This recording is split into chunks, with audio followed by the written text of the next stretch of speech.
panahon ng Kwaresma.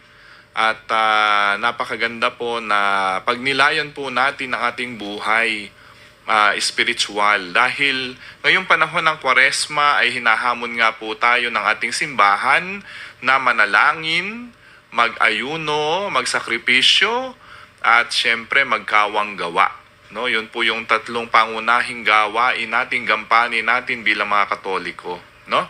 At maririnig po natin yung mga awitin sa banal na misa ay awit ng papasyon. Kasi mula sa pambungan na awit ay malumani ng mga awit, maaring liwanag ng aming puso, buksan ng aming puso. Yun po yung ating pong inaawit sa banal na misa at saka yung pagbasa ng pasyon sa mga awitin ng misa, no? Kasi nga po ay hudyat ito na malapit na po ang mga mahal na araw, no? So next week po ay ika-4 na linggo na ng Kwaresma at yung susunod po na week na iyon ay papasok na po tayo, no, sa mga mahal na araw, no? Yung Holy Week na tinatawag.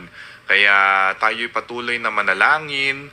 At may mga schedule po ng kumpisal sa ating mga simbahan. Kung hindi man po kayo nakasama sa mga kumpisalang bayan, nung Friday po nagkaroon ng kumpisalang bayan sa Dambana ng Inanalangin sa Clola. Marami pong mga pari na nagpakumpisal po nung Biyernes doon. Sana po nakapangumpisal kayo. Sa katedral may schedule din po ng kumpisalang bayan.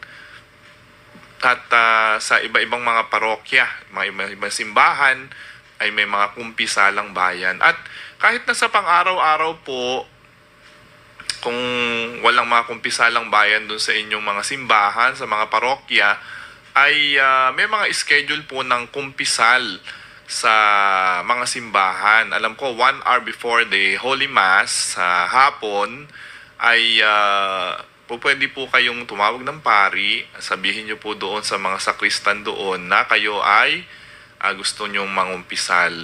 At may schedule po dyan sa katedral, alam ko alas 4 ng hapon from Tuesday to Friday ay may schedule po ng confession. Ganon din po sa Dambana. May schedule din po sila ng confession before the Holy Mass. Kaya napakaganda pong pagkakataon po itong panahon ng Kwaresma na makapangumpisal ang bawat isa, lalo't higit yung pong marami nang nagagawang mga kasalanan, no? Yung mga may guilt na tayo at binabagabag tayo ng ating konsensya, pero hindi natin